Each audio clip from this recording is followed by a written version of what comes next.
অবৈধ সম্পৰ্ক কৰি মাক বাপেকে জন্ম দিয়ে এনেকুৱা সন্তান ছাত্ৰ ছাত্ৰীক উদ্দেশ্যি ৰাজ্যৰ এজন শিক্ষকৰ এই লাজ লগা ভাষা গুটখা খাই পিক পেলোৱাৰ বাবে অশালীন ব্যৱহাৰ শিক্ষকৰ পিতৃ মাতৃক লৈ বেয়া মন্তব্য কৰি শিক্ষক ভৱেশ বৈশ্যৰ অশ্ৰাব্য গালি স্কুলৰ ভিতৰতেই পুনৰ গুৰু শিষ্যৰ পবিত্ৰ সম্পৰ্কত কালিমা লাগিছে হাজো সমষ্টিৰ অন্তৰ্গত পশ্চিম গড়িগুগ আঞ্চলিক জুনিয়ৰ ছেকেণ্ডেৰী স্কুলত বিদ্যালয়খনৰ শিক্ষক ভৱেশ বৈশ্যৰ কৰ্মকাণ্ডই সভ্য সমাজক এতিয়া লজ্জানত কৰিছে বাৰুকৈয়ে এগৰাকী শিক্ষক হৈ একাংশ ছাত্ৰক বিদ্যালয় চৌহদত অশ্লীল ব্যৱহাৰ কৰাক লৈ ক্ষুভিত হৈ পৰিছে বিদ্যালয়খনৰ একাংশ ছাত্ৰ যি সময়ত শিক্ষকসকলক সমাজৰ বটবৃক্ষ বুলি কোৱা হয় জ্ঞানৰ পোহৰ বিলাই ছাত্ৰ ছাত্ৰীক ভাল পথলৈ আগুৱাই নিয়াটোৱে হৈছে এগৰাকী শিক্ষকৰ মূল কাম পিছে সেই সময়তে ভৱেশ বৈশ্য ছাৰৰ মুখত এতিয়া জ্ঞানৰ শব্দৰ পৰিৱৰ্তে ওলাইছে অশ্লীল শব্দৰ শব্দজালহে সাধাৰণ কথাতে ছাত্ৰসকলক শাসনৰ পৰিৱৰ্তে শিক্ষক ভৱেশ বৈশ্যই দিয়ে অশ্লীল গালিৰ এক মেটমৰা ভাণ্ডাৰ ছাত্ৰসকলৰ মাক দেউতাকৰ চৰিত্ৰক লৈ গালি দিয়াৰ সমান্তৰালকৈ ছাত্ৰসকলক অশ্লীল ব্যৱহাৰ কৰাক লৈ এতিয়া ক্ষুভিত হৈ পৰিছে একাংশ ছাত্ৰ নিজৰ শিক্ষাগুৰুৰ এনে ৰূপ দেখি বাৰুকৈ লজ্জান্বিত হৈ পৰিছে এইসকল ছাত্ৰ এতিয়া প্ৰশ্ন হৈছে শিক্ষক ভৱেশ বৈশ্যক নাকি লগাব কোনে কাৰ আশীৰ্বাদত শিক্ষক ভৱেশ বৈশ্য এতিয়া উঠি ৰজা বহি ৰজা বিদ্যালয়খনত ছাত্ৰক শাসনৰ নামত ভৱেশ বৈশ্যই অশ্লীল ব্যৱহাৰ কৰাটো শৈক্ষিক নীতিৰ অন্তৰ্ভুক্ত নেকি তাক লৈ এতিয়া উদয় হৈছে ডাঙৰ প্ৰশ্নৰ বিতৰ্কিত শিক্ষক ভৱেশ বৈশ্য সন্দৰ্ভত শিক্ষা বিভাগৰ উচ্চ বিষয়াসকলে কি ব্যৱস্থা গ্ৰহণ কৰে সেয়া হৈ পৰিব লক্ষণীয় মই পশ্চিম গড়িগুগ আঞ্চলিক সিনিয়ৰ ছেকেণ্ডেৰী স্কুলৰ এজন ছাত্ৰ আজি আমাৰ প্ৰি টেষ্ট চলি আছিল এইচএছ ফাইনেল পৰীক্ষাৰ আজি আৰু পৰীক্ষা চলি আছিল আমাৰ পৰীক্ষা চলি থাকোঁতে মানে পৰীক্ষা হলৰ ভিতৰত কোনোবাই কিবা গুটকা নে কিবা এনেকুৱা বস্তু খাই কিনে পিক পেলাইছিল তাৰপিছত আমাৰ ছাৰে আহি পেলাই বস্তু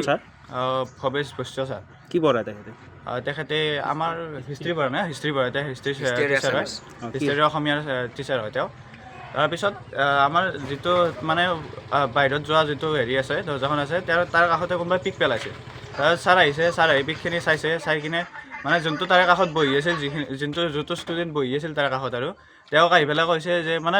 বহুত বিবিচাৰ ভাষাৰে গালি পাৰিছে ফাৰ্ষ্টতে কি কৈছে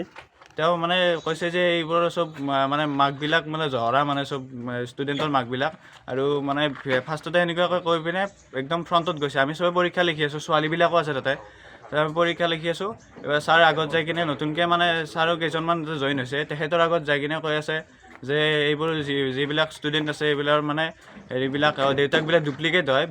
মানে অবৈধ সম্পৰ্ক কৰি এনেকুৱা ষ্টুডেণ্ট আৰু জন্ম দিয়ে সেইবিলাক কৈছে এজন টিচাৰ হৈ সেনেকুৱা শব্দ ক'লে ভাল নালাগে আমি পৰীক্ষা লিখি আছোঁ তাতে পৰীক্ষা লিখি থকা টাইমত পৰীক্ষা লিখিব নোৱাৰিলোঁ মানে নিজৰ মা দেউতাৰ ওপৰত যিখিনি এনেকুৱা পৰীক্ষা চলি আছে পৰীক্ষা চলি আছে আমি পৰীক্ষা নিদিয়াকৈ গুচি আহিছোঁ তাৰ পৰা মানে বিবিচাৰ ভাষাৰে গালি পাইছে নিজৰ মা দেউতাৰ কথা এনেকুৱাকৈ ক'লে ভাল নালাগে চবৰে ছোৱালীবিলাকো আছে তাতে প্ৰিন্সিপালে কি কৈছে প্ৰিন্সিপালক ছাৰ আমি জনালোঁ কথাটো যে এনেকুৱা আমাক ছাৰ এজনে এনেকুৱা বেয়া ব্যৱহাৰ কৰিছে তাত যাই পেলাই প্ৰিন্সিপাল ছাৰে কৈছে এনেকৈ একো নহয় বাৰু তোমালোকে শান্ত থাকা এনেকুৱা খঙত ওলাই যায় বোলে এনেকুৱা কথা ওলাই সেইটো আমি ক'ব বিচাৰিছোঁ ছাৰক আমাক উচিত তদন্ত হ'ব লাগে ছাৰজনৰ ওপৰত পূৰ্বতে এনেকুৱা কৰিছিল নেকি পূৰ্বতে আমি শুনিছোঁ মানে ফাৰ্ষ্ট ইয়েৰৰ ক্লাছ কৰি থাকে এনেকুৱা ক্লাছৰ টাইমত বোলে মানে এনেকুৱা কিছুমান ভাষা কয় সেইবোৰ মানে বেয়া কথা নহয় আৰু ক'ব পাৰি আৰু সেনেকুৱা হিচাপত মানে শিক্ষা দিয়ে তেওঁ যেতিয়া আমি মৃন্ময়টো ক'লে কথাখিনি যেতিয়া আমি অফিচ ৰুমৰ পৰা ওলাই আহিলোঁ প্ৰিন্সিপাল ছাৰক কৈ কেনে ছাৰে কৈছে কি হৈছে ইয়াতে সেনেকৈ কওঁতে আমি ক'লোঁ বোলে ছাৰ আপুনি ইমান বেয়া ব্যৱহাৰ কিয় কৰিছে কৈছে কি বেয়া ব্যৱহাৰ কৰিছোঁ বোলে ছাৰক ক'লোঁ যে ছাৰ এনেকৈ আমি মা দেউতাক ধৰি ক'ব নালাগিছিল ছাৰে কৈছে বোলে এতিয়াও কৈছোঁ দে কি কৰিবি কওঁ সেনেকৈ কৈছে তাৰপিছত সেনেকৈ মোক কৈছে অভদ্ৰামি কৰিব আছে ইয়াতে সেনেকৈ কৈছে নাপায় মই কৈছোঁৱে ছাৰক বোলে ছাৰ আপুনি কিয় এনেকৈ কৈছে তথাপিও ছাৰে বুজি নাপায় পেলাই কৈ বোলে পূৰ্বতে এনেকুৱা কি কৰিছিল নেকি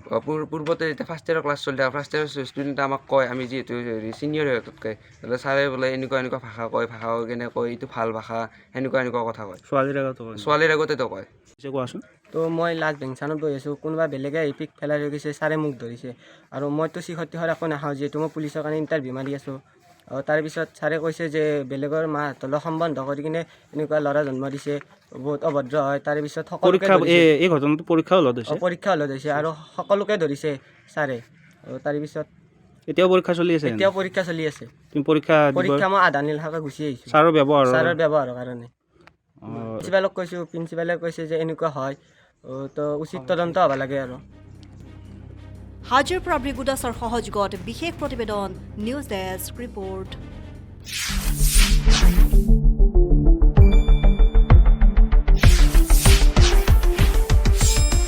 শুদ্ধ আৰু বিস্তৃত বাতৰিৰ বাবে চাই থাকক নিউজ ডেস্ক ৰিপৰ্ট।